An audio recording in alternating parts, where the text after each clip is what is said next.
Ֆուտբոլի ԼՂ մանկապատանեկան առաջնություն մեր երկրում կազմակերպվում է արդեն 6-րդ տարին։ 2 տարի անընդմեջ մանկապատանեկան առաջնությանը մասնակցում են 14-ից 15 տարեկան ֆուտբոլասեր պատանիները։ Այս անգամ իրենց ուժերն են փորձել 1998-99 թվականներին ծնվածները։ Առաջնությանը մասնակցել է 10 թիմ, բոլոր շրջանների, Նորագյուղի համայնքի ու Ստեփանակերտի 2 հավաքականները։ 2 ենթախմբով անցկացված մրցապայքարի եզրափակչում 3 Ստեփան Շահումյանի անվան հանրապետական մարզադաշտում հանդիպել են Ստեփանակերտի Լեռնային Արցախ 1 և Մարտունու Ավու հավաքականները։ Համառ պայքարի արդյունքում 4-0 հաշվով հաղթող է ճանաչվել Լեռնային Արցախ 1 թիմը։ Հավաքականի ավագ Տիգրան Սիմոնյանի խոսքով հաղթանակը որքան դժվար, նույնքան էլ սպասված էր։ Հետևողական մարզումների արդյունքում հնարավոր է բարձրանալ պատվավոր առաջին հարթակ, ասում է պատանի ֆուտբոլիստը։ Ուժեղ թիմ էր, բայց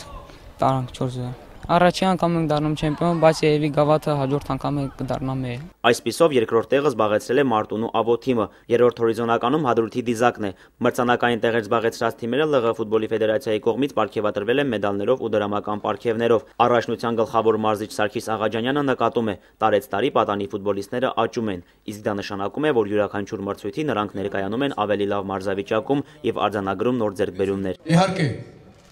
ունեինք բացթողումներ, ունեինք, բայց ավելի հետաքրքիր,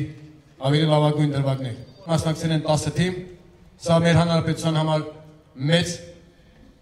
փորձի բերման, ֆուտբոլային առումով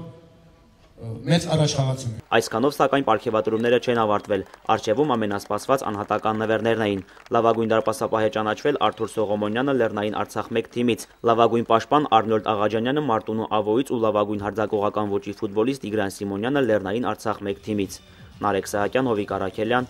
օր։